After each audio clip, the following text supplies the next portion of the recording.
Welcome, everyone. I'm Kristen Eshelman, Vice President of Library and Information Technology at Trinity College. This is the fourth event in our new series of 10 book conversations, Academic Innovation for the Public Good, ongoing dialogues about how education can innovate in ways that are informed, humane, and rooted. Trinity College organized this program in partnership with our colleagues at Stanford Digital Education, including the Stanford Humanities Center's Recovering the University as a Public Good initiative and the Stanford Pathways Lab. Each event features a prominent author of a new book in the field in conversation with an expert colleague about their work. For a full list of participating authors and interviewers, please visit our event calendar. We'll take a moment to drop that link into the Zoom chat now. These talks are syndicated nationwide by our institutional co-sponsors who are listed on the slide that you should see here. This evening, we are excited to announce the debut of a brand new online community space for academic innovation for the public good at ai4pg.gatherlearning.com. If you registered for tonight's event, you should have already received an email earlier today inviting you to register for this free platform. When you join the community, you'll find opportunities to connect with others who are committed to the themes of equity, access, and innovation in higher education. We'll also be offering special virtual Q&A author events, including this week with Emily Levine and Rick Levin. For those interested in joining that conversation, we will drop the link in the chat now. And we'll talk again about this new community space at the end of tonight's event. With that, I am pleased to introduce Emily Levine, historian and associate professor of education at Stanford Graduate School of Education. Her latest book, Allies and Rivals, German-American Exchange and the Rise of the Modern Research University, explores the evolution of higher education in the United States and Germany during the 19th century through post-World War II. She will be interviewed tonight by Rick Levin, President Emeritus of Yale University and Senior Advisor at Coursera, of which he was formerly CEO. Thank you for joining us tonight, Emily and Rick. It's great to see both of you. I'm very grateful to you for being part of this series. And before I turn it over to Rick, I want to briefly outline the format of tonight's program. This conversation is part of an ongoing dialogue, and as such, we will be leaving the Zoom chat room open for comments and questions. We will monitor the Zoom chat for instances of inappropriate or disruptive language, and if necessary, we will remove users from the event. Following the conclusion of tonight's author conversation, we will open the floor to audience questions. If you would like to submit a question during the event, please use the Zoom Q&A button at the bottom of your screen as opposed to the chat. So again, thank you for joining us. And with that, I will turn it over to Rick Levin. Thanks so much, Kristen. It's a pleasure to be here and a pleasure to be talking with Emily Levine about her very well-researched and very interesting new book, which is a history of academic innovation and responses to those innovations. Emily, your book provides a unique and original perspective on the rise of the modern research university. Now, instead of focusing exclusively on how the German model of research university influenced developments in the United States, of which there are other studies, you focus instead on the two-way flow of ideas across the Atlantic, how the American ideas fed back and how the whole system evolves over nearly 2 centuries. Your story begins with the founding of the University of Berlin in 1810. But rather than slavishly follow the historical chronology, I'd like to focus our conversation tonight on aspects of the story that have implications for higher education today. Right from the beginning, we learn that the existence of the research university is predicated on a social contract. That is, the state grants freedom of inquiry and expression to scientists and scholars in return for a commitment from the university to serve the state. The nature of this contract and the tension inherent in it was described very clearly by Wilhelm von Humboldt a linguist, the brother of the celebrated scientist Alexander, and a co-founder of the University of Berlin. The tension between intellectual freedom and national service has remained with us ever since on both sides of the Atlantic. Emily, you write very insightfully about how the social contract has evolved and how the balance between freedom and national service has shifted one way and the other over time. So tell us a little bit about this. How has the service obligation of the university changed with historical circumstances? And how's the scope of intellectual freedom expanded and contracted? Wonderful. Thank you. And I also want to thank Kristen for the generous introduction and Rick for this excellent summary and first question. So in 1810, Humboldt sketches what will become the defining feature of the modern research university, and that is its unique relationship to society, or what I call the academic social contract. And this is what distinguishes it from its antecedents and makes it truly modern. And usually this takes the form of the university receiving patronage and autonomy in exchange for teaching, service, and other public goods. But it was always a tacit agreement between universities and their partners about the purposes of higher education, and who should pay for those purposes and why. And so in my telling over the 100-year story, there are three features of these contracts that stand out and I think might be helpful, Rick, for our conversation. So first, these contracts represent syntheses of ideals and reality. So rather than thinking of the university as an expression of a lofty ideal, I prefer to think about the history of the university as a history of compromises, iterated by cultural brokers over time. So sure, professors, you can have freedom of teaching as long as your instruction trains students for the state-run exams.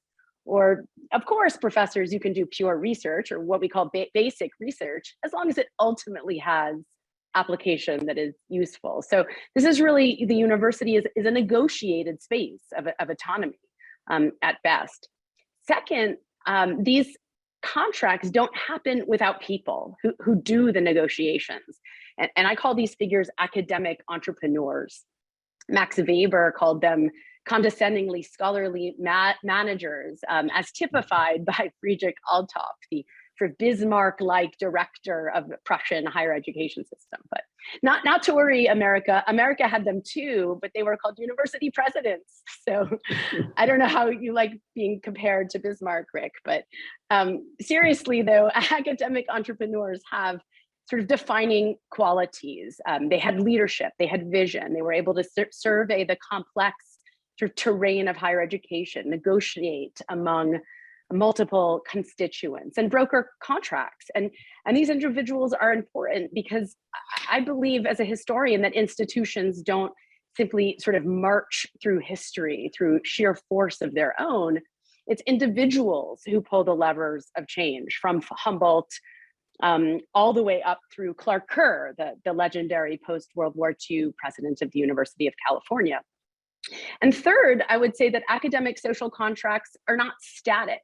So the framework is constant, but the substance changes over time. So this is because, to paraphrase the French sociologist Pierre Bourdieu, autonomy has to be negotiated again and again. And so these contracts necessarily evolve as the aspirations of these academic entrepreneurs grow and the needs of their societies change. And so what we see is a kind of co-evolution of different institutional iterations, from the state-centered University of Berlin to the federalist decentralized system of the land grants to the privately funded one of Baltimore.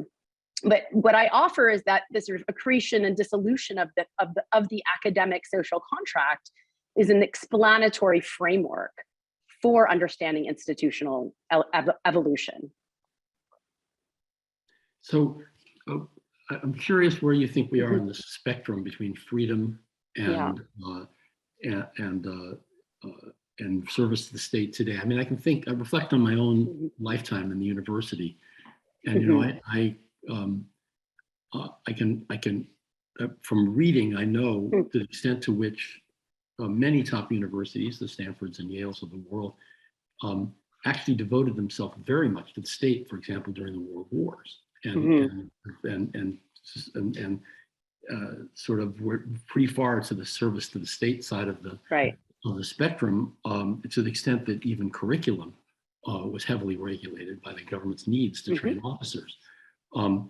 By the 1960s, with opposition to the Vietnam War and the universities, perhaps from the state's point of view, a bit out of control, the balance was very much on the freedom side. Where do you think we are? Yeah, I think that's a really good summary of the post-World War II moment. And I would say that what we're experiencing now is sort of the fraying of that academic social contract that I would date to probably the Truman Commission of 1946, and the major public investments in higher education that culminated in the Higher Education Act of 1965. And though that sort of stretch, as you sometimes called sort of the golden era of Cold War science, reflected this belief in this public belief in the investment of education and the role that education played in our democratic polity. But I don't think I need to convince you or anyone in our audience that we're in a very different place today, right? And there's some important sort of markers, I think, that make the predicament very different. Americans hold $1.7 trillion in student loan debt, so more than they hold on their credit cards. Tax subsidized universities are competing for the children of affluent international families, to sort of pay the bills. And as you well know, there's new players in the space. So companies like Coursera now offer credentials, even though they're not exactly schools, right? And Alphabet and Facebook Meta hold more data than any university ever did. And are stealing away scholars, right? Where you can go to their kind of, new versions of universities. So, I mean, in many ways, you're the perfect interlocutor sort of for this question. You've been president of a private university, as well as the CEO of one of these extra university institutions. And of course, the pandemic, we should say, has created another shock to the system, which I would argue in many ways is like the wars that spurred those academic revolutions over the course of the 100-year story that I tell. So this is a really volatile period, and it's an exciting period. And I mean, I wonder how you see kind of given in that ecosystem, these institutions, universities, and the Coursera's sort of co-evolving. What kind will it be more autonomous? Will it be more porous? Will they play by the same rules? I mean, what kind of academic social contract is possible in this new sort of complicated ecosystem? I guess I don't think that if you're interviewing me now, but I don't see the new credentials as really major threats to the research university and to the traditional social contract. In terms of delivering research that has public benefit on the one hand, and in return for a grant of freedom of inquiry, freedom of expression. I think there's challenges to freedom of inquiry and freedom of expression today from both left and right that are problematic and don't have much to do with the rise of the tech online credentials. I do think you raise an interesting point, is what's the social contract going to be that governs the alternative credentials, and I think that takes, you have to recognize it requires some appreciation for the fact that the scope of what the new technology is doing has really vastly expanded the learner population from 18 to 22-year-old undergraduates and 22 to 30-year-old graduate students, to oversimplify, to people being educated and re-educated for career advancement all the way along their lives, and earning meaningful credentials that actually mean real advances in pay and benefits and career status. So, the governance framework is pretty light right now. We at Coursera are quite happy with that at the moment. But as that matures, there's obviously going to be accreditation of the credentials, some kind of regulation of those credentials, and I think that would eventually make a lot of sense. And the very same reasons that we have a social contract with the university, if we're going to be granting people career advancement opportunities, some degree of oversight about what's the bargain, what are we getting out of it as a country, what are the companies getting out of it in return. Okay, let's move back to you. One of the recurrent issues in your narrative, it actually pertains to what we were just talking about a little bit, is the balance between teaching and research, and whether they should be co-located in the university and how the research should be funded. Curiously, despite the social contract that was established in the 19th century in Germany and adopted by Johns Hopkins and similar institutions in the US, by the early 20th century, in both Germany and the United States, there was, you teach us in this book, that there was a perception that the pace of scientific discovery was lacking or was not as fast as it should have been in the eyes of some. So Andrew Carnegie responded by setting up the Carnegie Institution to fund research outside the framework of governments. And Germany responded the other direction by setting up the Kaiser Wilhelm Institutes to fund research kind of independently of the universities. What do we learn from this? What light do these efforts cast on sort of how research should be funded, where it should be done, balance between teaching and research? Yeah, and I think this will take us back to you and Coursera, you'll see.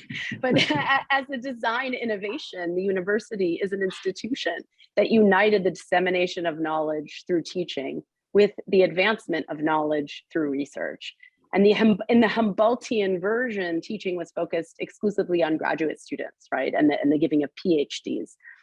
In the first American adaptation, which was the Johns Hopkins University in 1876, the founding president, Daniel Coit Gilman, iterated on this, combining the English college, like the Yale, where he got his start, and the BAs that Yale gave, with the German university and its new credential of the PhD, to create, we could say, a new hybrid, or in our current parlance, a bundle. And this new bundle of research and teaching, which was both the source of its strength as well as its weakness, because almost as soon as it's founded, it becomes the object of further emulation everywhere. It still is.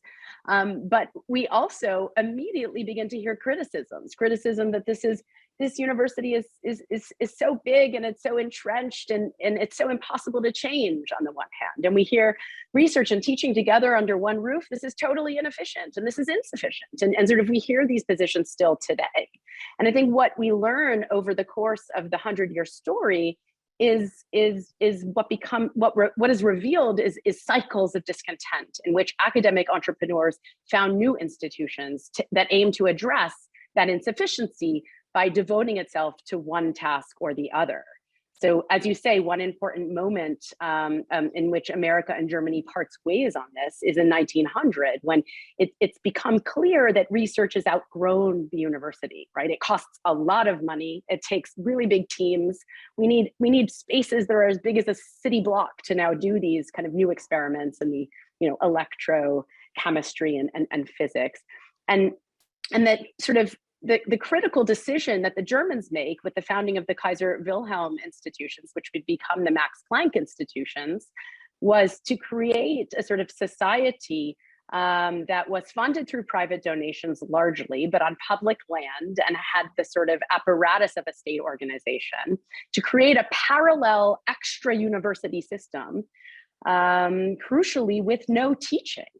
Right, that would pluck sort of the best scientists out of the university and give them all the resources that they needed to advance science. And this made Germany a powerhouse for the production of Nobel prizes in science, but it also threatened to decrease the status of universities, right?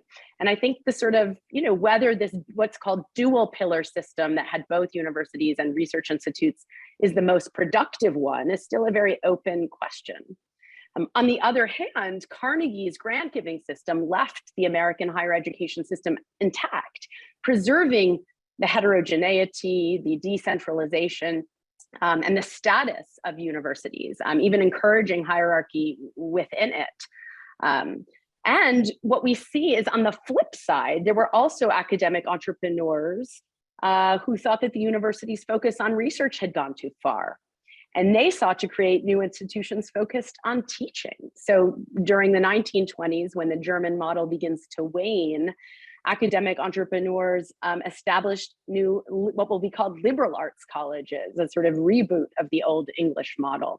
And we see, Bennington, Sarah Lawrence College, Black Mountain College, Reed, these new institutions that emphasize teaching, drawing on models from John Dewey and Cambridge and Oxford, eschewing the German model, emphasizing research. So the logic of these two sides is very similar to today's disruptors, right? If we can't provide research and teaching together under one roof, let's unbundle them, right? I mean, you could say sort of the boot camps and the Coursera's are the sort of latter day, if we want to go so far to say the liberal arts college, but they're certainly on the side of sort of removing the teaching, right? To make it more efficient, more cost effective, more, sort of access oriented.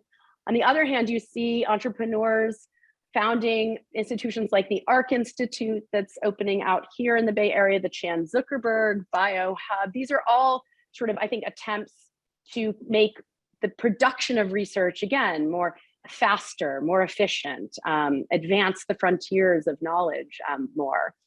But what's interesting is that despite these 100+ years of disruption, the modern university, remains. Stanford, where I'm standing, persists. And to me, this begs the question about that sort of emphasis on efficiency. Is it really better to deliver these tasks separately? Or, is there something more, is there something superior? Is there something unique about this combination of research and teaching that, accounts for this tremendous institutional persistence? I mean, I think this is something I puzzle over a lot. And yes, I do wonder whether you have thoughts on that too. Of course I do, but one of them though, just leaving Coursera aside for a minute, is that where countries that have gone really far in the research institute direction have really suffered. Russia would be a notable example because its universities were notably weak, while its research institutes in the Soviet period, particularly mathematics and physics, computer science, were notably strong. But China before 1998 put a tremendous amount of, all the best scientists were in the academies and not in the universities. And since then, there's been a real effort to bring them into the universities to sort of adopt more of the American mixed model. So, I think I don't know, my view is there's room for lots of types of organizations. By the way, the descendants of the Kaiser Wilhelm Institutes in the world would be Bell Labs and Google Brain and the corporate-owned research centers, which do have the advantage of putting high-scale resources, allow very large research projects to flourish in ways that universities have a hard time doing. Yes, Coursera separates teaching from research. That's an interesting kind of disintermediation because we're actually using the talent from research universities to do it. It's that our partners are by and large research universities. Professors are teaching online at Coursera, but we're providing it, again, as I mentioned, largely to an audience outside the university, just broadening the reach of those professors so that they're not just dealing with residential students. I mean, what you say about partnerships is interesting because I do think that that's become a key ingredient of the solution. I mean, in Germany, the Max Planck Institute, interestingly, is sort of rebundling research and teaching.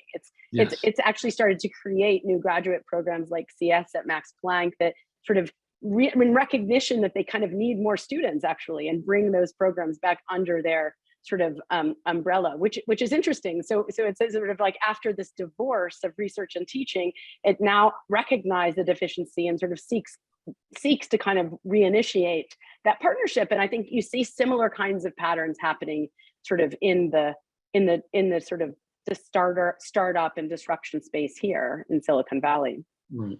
Well, I think you made the point that this dynamic between teaching and research is very fluid, and your history brings this out in a number of very interesting ways. So I would recommend people take a look at that.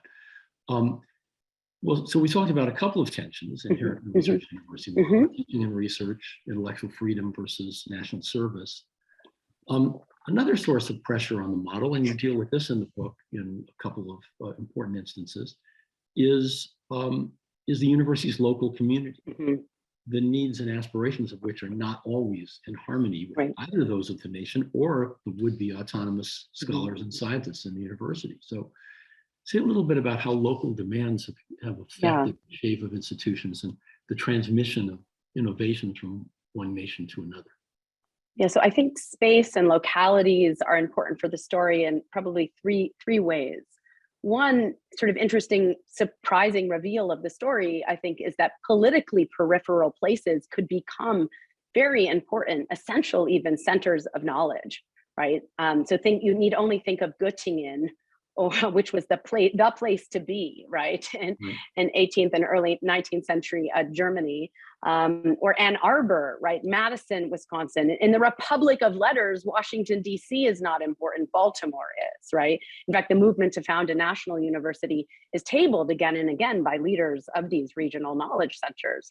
But I think the related point is as this happens, as academic entrepreneurs realize that the university sort of could help put communities on the map, Johns Hopkins is called Göttingen in Baltimore, not just because of its institutional adaptation, right, that emulates and sort of iterates on the German version, but also as much for what that institution does to the community, right? So soon Gilman is called on to help other cities, like Cleveland wants to know how they're going to turn their city into a so-called Göttingen, right? That is a global knowledge center. Silicon Valley is sort of a latter day Göttingen. But I think the sort of, I think the tension that you allude to, comes out because this meant that the cities and the localities, they want in on the academic social contract, right? And sometimes this works, but when interests diverge, the contract begins to fray, right? Like we were talking about before, and that becomes clear over the course of the 20th century, in particular in the tumultuous 60s in cities like Philadelphia and Chicago, with very fierce and complicated racial and urban politics. As DeVary Baldwin spoke about here with my colleague Michael Kahn in the inaugural event of this series, universities, have had complicated and not only always positive relationships to their cities. And of course, these partnerships and tensions continue to this day, as you, of course, experienced as president of Yale. I mean, under your leadership, you oversaw the growth of the campus, the redevelopment of New Haven. You expanded your contract in a way, even beyond New Haven to the global, to Yale NUS College in Singapore. So, I mean, we have the local, but then we have the national that we've spoken about, and we have the global. I wonder how you how you think about that. I mean, that's certainly a big theme in the book, how these institutions sort of balance those constituents at each of those different, registers. Well, I think if you want to be an important university nationally or globally, you need to play at all those levels, and right. you need to deal with the local, because that is your home. It's where your faculty, it's where your students need to be tracked. So we invested heavily in New Haven because it conditioned, as a rich university sitting in a very poor city in the early 1990s, we needed to make investments for our own purposes, but then it turned out to be a mutually reinforcing, very constructive relationship where the city saw that Yale's growth was very much in its interest, raised employment and raised property values and so forth. And so there was a lot of working pretty well together without and the contract was, as long as Yale grows and as long as the city gets some benefit from it, go ahead. It's fine with us. Singapore is another kind of story because, of course, it's both a city and a nation, right? So it's a little different. But that was, I felt that was very consistent with the idea of trying to develop what Yale could contribute outside the U.S. in a meaningful way, more deeper and more meaningful than the kind of research partnerships and teaching exchanges that we had. And it has been a remarkable success pedagogically and in terms of the students through It's the Singaporeans, however, because of the resurgent nationalism and that we talked about earlier, decided they're going to just adopt the ideas, but essentially take it over and terminate the partnership. But you know, it's fine. You live with these disappointments, and it's going to be. I think what's emerging is going to be a very valuable institution. Okay, let's move on. And it's sort of picking up on what we just said about internationalization. Is it, you know, your book kind of inspired me to think about what might be the next evolutionary step in higher education. In the business world, previously national organizations have been supplanted by multinational corporations, sometimes without clear loyalty to one nation or another. Until just a few years ago, I would have argued, you know, prior to Donald Trump and Xi Jinping's second term, that the university seemed on a path to globalization as well, with both research and teaching activities increasingly internationalized. Now that trend has been partially reversed in the last 5-6 years, but still, in the long run, do you think that the development of transnational universities is likely or even inevitable? And might there be a silver lining to that, than the multinational for intellectual freedom? Because maybe multinationals would have additional leverage in rewriting the social contract to protect intellectual freedom. I mean, I think it's an interesting question, and I mean, on my view, I don't think universities will ever be fully global multinational corporations. And that's because of I think, the tensions that we've been talking about. Yes, historically, universities have promoted the exchange of ideas across borders, the free movement of scholars and students. They've been conduits of our shared humanity. But, and this is really crucial, they owe their emergence and their growth and a great deal of their funding to their nations and their states, right? And these public, state and federal sources continue to provide funding, even, you know, and especially for private institutions. I think it's important to just remind our sort of audience, kind of parenthetically, Hopkins today gets more than 50% of its revenue from public sources, while, you know, U.A., a state institution, gets close to 70% its funding from private sources. So this is something that's true for private and public. I mean, one way to say this is that you could say that service and responsibility was sort of the price that universities paid for relevance and funds. And this is particularly the case, you know, in that post-World War II moment that you mentioned, where yes, it was a golden era for science, but, you know, the universities and scholars arguably gave up too much. There were people at the time who thought that they did. And, you know, that was a golden age because the interests of nationalization and sort of the cosmopolitan scholars kind of aligned. But as you say, other moments bring out real tensions that seem to be irreconcilable, as in 2016, under the last administration, when bans were put on Chinese students coming to our institutions. Or in that same year in 2017, when Brexit cast a shadow on the University of Cambridge, which, you know, had something really to lose from being cut off from its sort of European source of funding. You know, or finally with the expulsion of Central European University in Hungary under Viktor Orban. Right. So if universities could just sort of eschew their nation states altogether, I think these obstacles wouldn't be meaningful. And so I see the tension as a source of both what is the sort of synergy of this institution and again, the reason for its success, but also potentially and sometimes an obstacle. And that sort of waxes and wanes, I think, you know, as you were saying, over time. I agree, but you know, I suppose there are some counter instances to the dependence on one country for funding. So, for example, within Europe, it's still a pretty small share of research that's funded by the European Union as opposed to nations, but it's not insignificant, and you could imagine that growing over time. And you can imagine universities establishing themselves, in a more peaceful moment in the U.S. and China, and drawing funding from both sources. I can imagine. I don't know. You think I'm too diehard a globalist, but yeah, I mean, I think if we wanted to sort of end on a positive note before kind of opening up our conversation, I would say that even under resurgent nationalism, academic entrepreneurs rush in to create new spaces for cosmopolitan exchange, for open borders of ideas, right? So the sort of example in my book ends in 1933 with the sort of takeover of Hitler and the subsequent purge of the universities. 1933 was a bad year for Germany and for German academia, putting it mildly. But it was a very interesting year for foundings elsewhere, where we see, the Warburg Institute founded in London, the Institute for Advanced Study opening in Princeton in 1933, the University of Istanbul being reorganized in that year.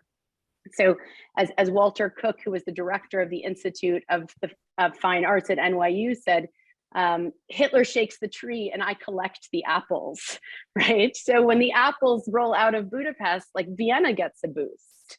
And when the US is unwelcoming to foreign scholars, Canada kind of sweeps in with new kind of incentives for foreigners to come there. So, I mean, the balance of the Republic of Letters is altered by these national, international developments. And that, I think it's exciting to follow. Well, you bet. And actually, some of what you write about the migration of German, and particularly German Jewish scientists in 1933 and thereafter, quite fascinating. I know from my own personal experience, this was Yale was a top-ranked science school, one of the very most elite schools in science in up to the 1930s, and fell far behind because it was much more reluctant than a number of its peers in accepting in fact, they didn't accept any German Jewish. Right. So, these things are consequential. We're doing the Q&A, but there's only one question in the Q&A thread right at the moment. So some of you have very good questions in the chat, and you might want to at least retype them into the Q&A. It'll be easier for me to pick them up and pose them to Emily if you would do that. And don't worry, I've got more questions to ask if you but here's one that sort of elaborates pretty much on something you were asking me earlier, but I'm gonna let you take the first crack at it. This is from an anonymous attendee. How is the higher education ecosystem impacted by the rise of mega online universities that focus exclusively on teaching, like Southern New Hampshire? And it's often focused on adults. Are they irrelevant to the health of research universities since they serve a different population, or will they actually have an impact on research universities and how they approach their teaching models? Yeah, that's an interesting question, and I think it speaks to sort of one of the hallmarks of the American system, I think, and others, I think, sociologists have written about this as well, is that the just tremendous diversity and heterogeneity of the American sort of ecosystem of higher education, is one of the sources of its great success, and the fact that it never fully centralized and fully sort of systematized to remove those the sort of diversity of its institutions, I think sometimes can create kind of a mess, or what my colleague David Labrie calls a perfect mess. But I think what I mean to say is that there's room in the ecosystem for different kinds of institutions that serve different kinds of populations. And I think where we get into trouble is when we assume that there's one standard, of an institution like a Stanford or like a Yale that every university has to aspire to, and sort of without the newest computer science department, without the proverbial climbing walls and other trappings of the institution, one won't be able to compete. But I think that kind of institutional isomorphism is very dangerous, because I don't think it's as conducive to innovation as one that sort of welcomes all kinds of institutions, from online ones to religious ones to single-sex ones, that continue to sort of have very different missions and therefore serve very different public goods, because their publics are very different. Mhm. Another question from, Noah Pincus, I'm sorry, is to identify, so far you've identified some key tensions, the freedom and national service, local, global, national, and teaching and research. Are there any other central tensions that you identify in the book?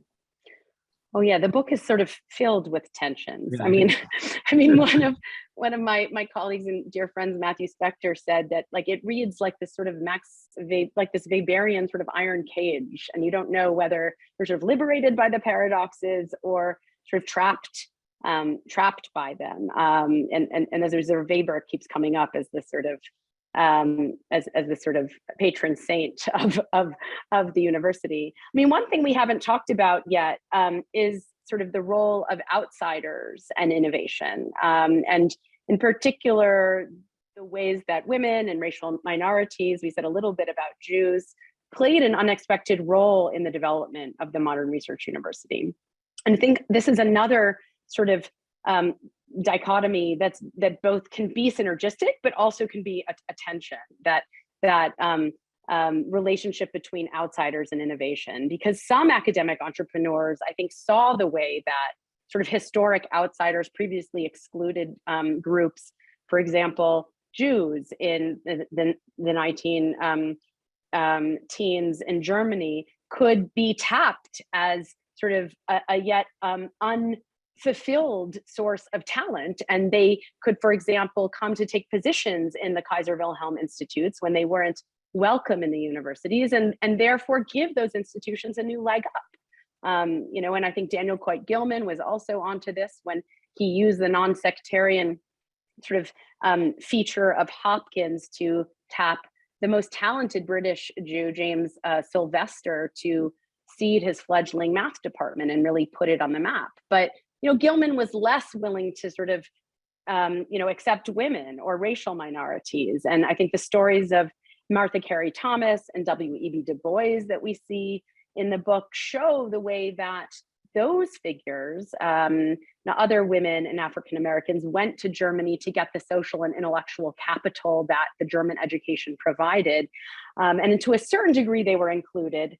But you know, in some ways, their entrance into the field only created further gatekeeping. And while they would have liked to be insiders, they ended up on the margins, innovating peripheral institutions and sort of elevating sort of parallel systems of women's colleges and HBCUs on the German model. So I think this tension, again, between outsiders and innovation, how it can both be a source of institutional change and different kinds of institutional formations, but also it can be, you know, the source of real exclusion and social hierarchies.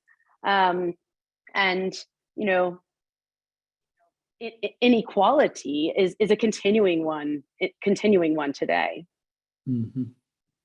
Yeah, very interesting. I must say, I thought the chapter where you talked about Martha Carey Thomas was particularly interesting because I was not so keenly aware of the German influence on how the German research model, first of all, gave them an outlet, gave them a place to get educated.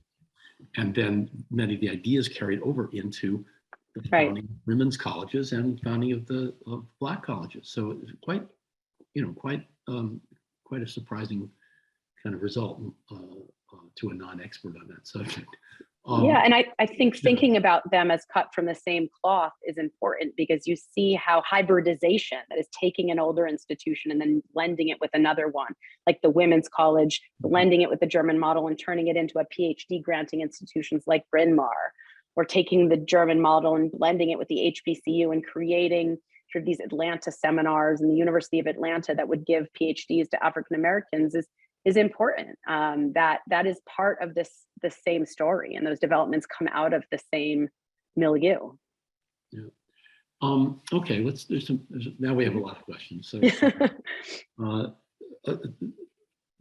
two questions along pretty much the same lines from Kristen Eshelman and from Richard Tong, which are, you know, you highlight the value of partnerships and cooperation and rivalry between the German and U.S. institutions.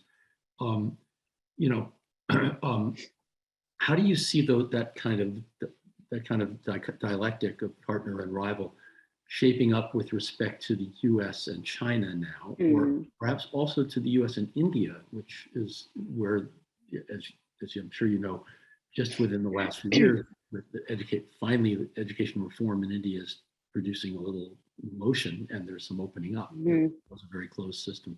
So, you know, given that so many Chinese students are here in the United States, seems there would be prospects for very constructive collaboration. But what do you see? You know, how does the history of U.S.-German relations possibly illuminate?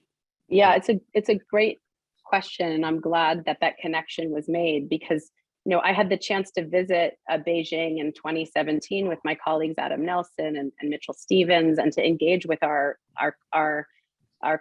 colleagues at Beida, the university in Beijing. And you know, it was the first time that I really felt like I understood what the 19th century Americans must have been thinking. Because what I heard my not Chinese scholars, colleagues saying, in particular, sort of the younger ones had already been to Harvard and sort of come back, right? Like they were saying, you know, we want to be a place that doesn't just receive ideas. We want to be a place that produces ideas, right?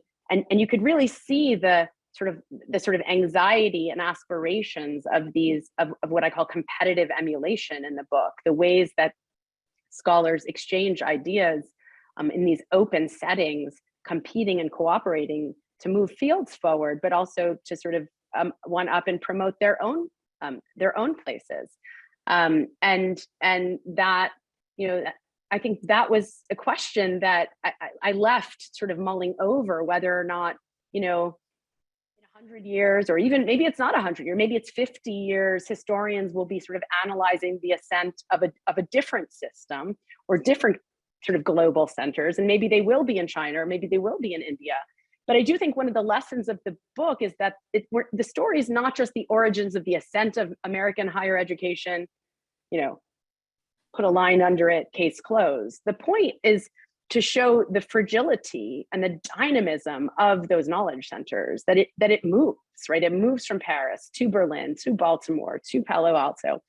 And maybe it will go to Beijing, and sort of having that longue durée history understanding of that movement, I think makes us more sensitive and to the prospect of looking for where those other innovators are going to come from. And I know we'll hear more about this from Bill Kirby in a couple of weeks, who has just published a book on, you know, from Germany to America to China. So he's taken the story to that next sort of chapter that I couldn't fully do. I wrote an epilogue on China, and then I sort of cut it, because I felt like, you know, I wasn't sort of in the business of, you know, as a historian, of looking in my crystal ball to determine sort of that direction. But I think that the lesson is more universal than just German-American exchange. And I do hope that we are able to apply it to thinking about these other relationships today. Mm-hmm. You know, one observation about China, I think the period following the reform of 1998, which sort of designated a handful of Chinese universities to be well-funded and develop into research universities. From then to, you know, the beginning of this past decade was really kind of a golden age of openness, and reminiscent in some ways of the period in the United States when it was so highly open to German ideas. You know, the founding of Hopkins, the efforts to build Clark University, the founding of Stanford and University of Chicago, largely on the German model, with a lot of enthusiasm and energy and positive feeling about it. And that's the way it was in China until, you know, until Xi Jinping came in, really. A very positive attitude toward collaboration with the U.S. and toward adoption and mainly adaptation of U.S. practices in both research and teaching. Anyway, Here's an intriguing question from Julie Rubin. I'm not entirely sure I know what it means, but you might have something to say about it. As academic capitalism has become more entrenched, how does that affect the social contract? I'm not quite sure I know what academic capitalism means, but maybe I should. Not sure. Well, I think perhaps the questioner is sort of just referring to the ways that sort of the way that our wider society functions in terms of labor and capital is now replicated in sort of the university, and perhaps sort of has affected, tainted, altered, undermined some of the sort of loftier goals of the university. And I think, yeah, Kristen also suggests that sort of one corollary to this would also be, you know, I mean, I was sort of referring to the problem of adjunct instructors who are now, I think, number something like 70% of the people who are teaching in our universities, rather than those who are tenured, who have those sort of benefits of autonomy and academic freedom that we were talking about in the social contract to begin with. So the social contract doesn't even sort of in that sense include the people who aren't tenured, because it was always tied to a sort of academic hierarchy. And then I think the impact on students that Kristen alluded to in the chat, sort of with respect to careerism, is perhaps that, you know, as students are more focused on you know, getting a job, on using the sort of college education as a stepping stone to a career, something that Schiller had a lot to say about in the early 19th century, and when he railed against the so-called Brotstudent and those who were there just for their bread, right, to earn their bread. You know, that it detracts also from the sort of the values of general education and self-cultivation that have historically been central to the university. And I think both of those trends, you know, are being negotiated actively right now, in different kinds of ways, with major conversations about academic freedom happening, I know at Stanford and elsewhere. And I think lots of conversations around the country happening about, for example, the humanities and the purpose of colleges, and how we might get colleges sort of back on track to be places where you go to think about, you know, how to lead the good life and become a citizen of our democracy. I got maybe two more I think we probably have time for. One is from Jonathan Rabinowitz about, which actually just opens up a chapter of your book we haven't talked about, which is how do medical schools and medical research fit into this model? And is it the same, or is there anything distinctive about it in terms of the Yeah, well, I mean, that's a fantastic question, and as you say, it is a full chapter in the book. But I think the short answer is that sort of medicine was the gold standard of professionalization in Germany that American academic entrepreneurs sought to aspire to. And, you know, most famously, Abraham Flexner was commissioned by the Carnegie Foundation for the Advancement of Teaching in 1909 to do a report on medical schools, in which he sort of exposed the fact that at the time there were so many medical schools and they were privately owned, much like our sort of for-profit institutions today. They had no entrance requirements. Their standards of scholarship were very low, and that sort of expose embarrassed institutions into taking on and agreeing to adhere to new standards.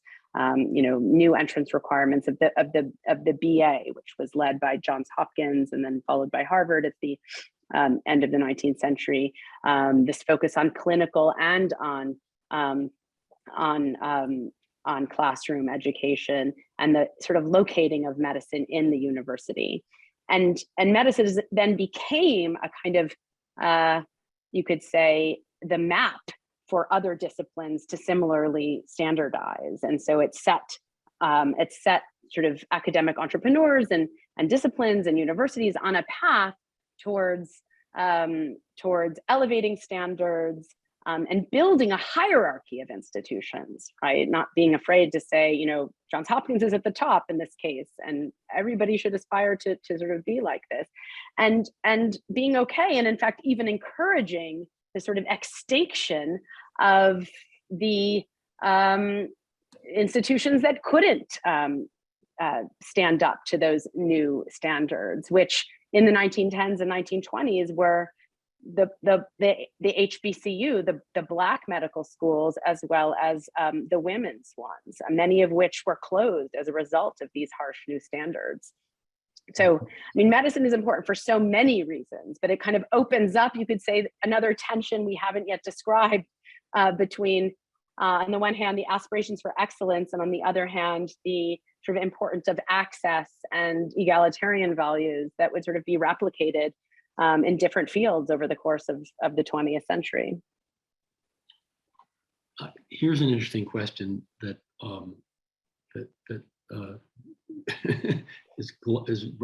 might be a hot one to handle. Do you see the perceived liberal bent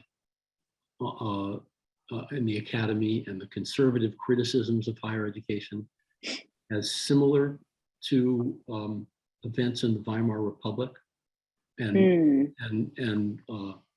you know,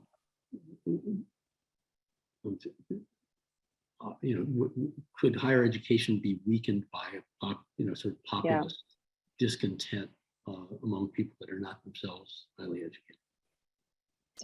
So I think the Weimar Republic is relevant, but for a slightly different reason, which is that I think that the university is in the special place of being criticized by both the right and the left, as Rick, as you mentioned at the very beginning, right? And that's uniquely the case now. It's uniquely bad, right? That we have in some ways lost trust on both sides of the political spectrum. And from the left, we have intense critiques of, for example, meritocracy, right? Access, diversity. While at the same time, we have intense critiques on the right about the sort of remote, snowflake-like whatever scholars doing their pure scholarship who are not contributing to sort of the needs of our economy and our nation. And something similar, I think, was happening in the 1920s in Germany, and that you did have a kind of hollowing out of the center, which turned out to be very dangerous, because both the left and the right were sort of unwilling to compromise, the Weimar Compromise, with this sort of moderate, sort of classically liberal, sort of parliamentary, sort of boring government. And as a result, there was nobody left holding the center. And I think that's an important lesson for us today as we think about bridging these divides and the polarization of our country, which is, replicated in our universities. How can we become part of the solution and not be part of the problem? I think that's a good charge for sort of those of you who are kind of change makers and innovators listening to the conversation today. I see our host is looming. Yes, as we approach the end of the hour. What a great point to end on. I want to say thank you again to both of you, Emily and Rick, for a fantastic discussion. Emily, I was struck by your opening framing about the contract as this evolution and negotiation. And as you educated me and all of us in this session, I'm reminded, again, why historians like you were so important in that process of renegotiation and how we do that. So I'd love to audit your courses at some time and, explore how and where we do that renegotiation within this current broader society where it feels like that sphere of influence is so much more distributed than it was in the past. So thank you again. Thank you. As I mentioned earlier, tonight is the debut of an online community space for academic innovation for the public good. And so we are pleased to share that Emily and Rick will be joining us for a very special virtual Q&A event for the next 48 hours through 5 p.m. on Friday, Eastern Time. Emily and Rick will be answering your questions online. So if we didn't get to your question tonight, please go to the link and share that go to the link that we're going to share in the chat and share your question in the new community space, just to keep this conversation going. Also, whether you have a question or not, we'd love for you to visit and tell us a little bit about you, where you're coming from, your takeaways from tonight's great discussion, and what's next on your reading list. Probably important, Kristen, to remind people of this discussion on the Gathered platform is asynchronous, and Emily and I will not be there every minute. Yes. Right. We'll be checking in from time to time and Exactly. That's right. It's a more of an on-demand asynchronous. You'll get it answered, but at everyone's convenience. Thank you so much for that. For those interested in purchasing a copy of Allies and Rivals, please visit the website Independent Bookseller Book Culture. We'll put that link in the chat now. A limited number of signed copies will be available, so head over there and get a copy of this book. Also, your feedback is really important to us. We ask you to complete our post-event survey. We will also post that in the chat now, and we'll send it to you via email at the conclusion of this event. We hope to see you at our next event on Wednesday, May 25th, where we'll be featuring Professor Sarah Stein Greenberg, Executive Director at the Stanford Dean School. And she'll be in conversation with Allison Salisbury, a Senior Vice President at Guild Education. Sarah's recent book, Creative Acts for Curious People, How to Think, Create, and Lead in Unconventional Ways, offers ideas, assignments, anecdotes, and more to foster creativity and leadership. We are looking forward to that. So again, thank you all for attending, and we hope you have a great night.